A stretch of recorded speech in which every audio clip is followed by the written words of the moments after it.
ఈరోజు భారతదేశ వ్యాప్తంగా కూడా అన్ని వర్గాల ప్రజలు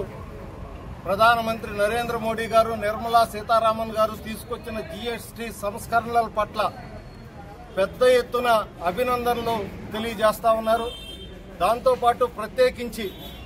ఈ నెల 22వ తేదీ నుంచి అమలు కానున్న జీఎస్టీ ఏదైతే కొత్తగా తీసుకున్న విధానాన్ని ఈ దేశంలో ఉన్నటువంటి కొన్ని సంస్థలు 22వ తేదీ కంటే ముందుగానే ప్రత్యేకించి మహేంద్ర కంపెనీ ఇండియాలో కార్లు తయారు చేసే ఇండియన్ కంపెనీ అయినటువంటి మహేంద్ర కంపెనీ మొట్టమొదటిసారి ప్రధానమంత్రి నరేంద్ర మోడీకి, నిర్మలా సీతారామన్కి అభినందనలు తెలియజేస్తూ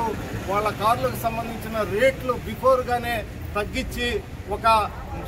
సుమగమనమైన మార్గాన్ని ఈ దేశంలో ఇచ్చాడు. ఇప్పటికే అనేక సంస్థలు 22వ తేదీ కంటే కూడా ఏదైతే జీఎస్టీ అమలు వల్ల ప్రజలకి తక్కువ ధరకు అందుబాటులోకి వచ్చే వస్తువులను బిఫోర్గానే ఆ రేటు తగ్గించి ఈరోజు భారతదేశంలో ప్రజలకు అందుబాటులో తీసుకురావడం శుభ పరిణామం. కాబట్టి నరేంద్ర మోడీ గారు, నిర్మలా సీతారామన్ గారు తీసుకున్న ఈ జీఎస్టీ అమలు ఈ రెండు ఏదైతే 3 స్టెప్పులుగా ఉన్నటువంటి జీఎస్టీని 2 విభాగాల్లోకి తీసుకొచ్చి 5%, 18% చేసి ఈరోజు పెద్ద ఎత్తున ఉన్నటువంటి భారాన్ని, ఈరోజు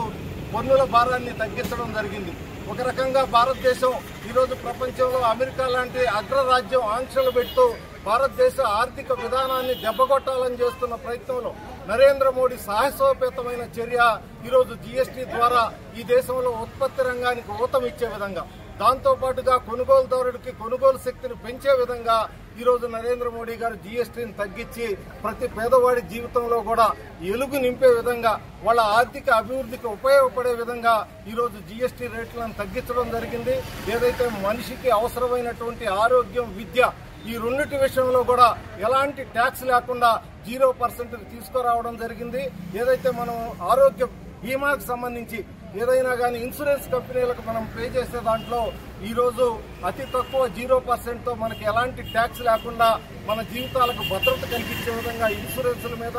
దాంతోపాటు వైద్యానికి సంబంధించిన పరికరాల మీద, మందుల మీద, అన్నిటి మీద కూడా వైద్యానికి సంబంధించి 0% తీసుకురావడం, దాంతోపాటుగా విద్యకు సంబంధించి ఈ దేశంలో ఉన్నటువంటి అనేకమైనటువంటి ట్యాక్సులన్నింటినీ కూడా పూర్తిగా సమూలంగా వాటిని రూపుమాపుతూ దాన్ని కూడా 0% తీసుకొచ్చి ఈరోజు విద్యా వైద్యానికి పెద్దపీట వేయడమే కాకుండా భారతదేశంలో పేదవాడికి, సామాన్య ప్రజలకి కొనుగోలు చేయాల్సిన నిత్యావసర వస్తువులు ఏవైతే ఉన్నాయో వాటిలన్నిటి విషయంలో కూడా అన్నీ కూడా 5% తెచ్చి పెద్ద ఎత్తున వాళ్ళకి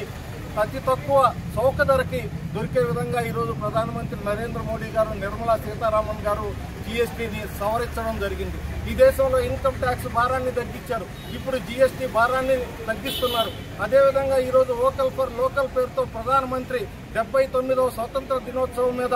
ఎర్రకోట మీద నుంచి ఏదైతే పిలిపించాడో, భారతదేశంలో ఉత్పత్తి రంగంలో ఏదైతే మనం ఉత్పత్తి చేస్తున్నామో ఆ ఉత్పత్తుల్ని కొనండి, తద్వారా భారతదేశంలో అనేక మందికి ఉపాధి అవకాశాలు లభ్యమవుతాయి, మన ఆర్థిక వ్యవస్థను మన చేతిలో ఉంటుంది. కాబట్టి ప్రపంచానికి అతిపెద్ద ఆర్థిక శక్తిగా ఈరోజు మనం 5వ శక్తి నుంచి 4వ శక్తికి వచ్చాం. 2030 నాటికి 2వ శక్తిగా అవతరించబోతున్నాం. 2047 నాటికి ప్రథమ ఆర్థిక శక్తిగా ప్రపంచంలో భారతదేశం నిలవబోతుంది. కాబట్టి ఈ తరుణంలో మనందరం కూడా వోకల్ ఫర్ లోకల్ దాన్ని పిలుపునిచ్చి మనం ఏదైతే స్వదేశీ వస్తువులు ఉన్నాయో, స్వదేశీలో ఉత్పత్తి చేసే వస్తువుల్ని, మన ప్రాంతంలో జరిగే ఉత్పత్తుల్ని వాటిలన్నింటినీ కూడా కొనుగోలు చేసే విధంగా భారతీయులందరూ సంసిద్ధంగా ఆ దిశగా ఆలోచించి ముందుకు పోవాలని చెప్పి, మన ఆర్థిక శక్తిని పెంచుకునే దిశగా ప్రయత్నం చేయాలని చెప్పి నరేంద్ర మోడీ గారు పిలుపిచ్చినారు. ఈ సందర్భంగా ప్రధానమంత్రి నరేంద్ర మోడీ గారికి, నిర్మలా సీతారామన్ గారికి ఇద్దరికి కూడా అభినందనలు తెలియజేస్తూ నెల్లూరు భారతీయ జనతా పార్టీ కార్యాలయంలో వంశీధర్ రెడ్డి ఆధ్వర్యంలో, మహిళా మోర్చా ఆధ్వర్యంలో ఈరోజు నరేంద్ర మోడీ గారికి ఫలాభిషేకం చేయడం జరిగింది. ఈ కార్యక్రమాన్ని పెద్ద ఎత్తున ప్రజల్లోకి తీసుకెళ్లి ఏదైతే లబ్ధిదారులు ఉన్నారో, ఎక్కడ కార్లు కొనేవాళ్ళు, స్కూటర్లు కొనేవాళ్ళు, లేదా నిత్యావసర వస్తువులు, లేదా బట్టలు కొనేవాళ్ళు, లేదా మందులు కొనేవాళ్ళు, ఇట్లా ఎవరైతే దాని ద్వారా లబ్ధి పొందుతున్నారో వాళ్ళ దగ్గరికి వెళ్లి ఆ లబ్ధి ఎంత పొందిందో తెలియజేస్తూ సోషల్ మీడియాలో మనం దీన్ని పెద్ద ఎత్తున నరేంద్ర మోడీకి మద్దతుగా ప్రజలను సమీకరించాల్సిన అవసరం ఉందని చెప్పి ఈ సందర్భంగా నేను కోరుకుంటున్నాను.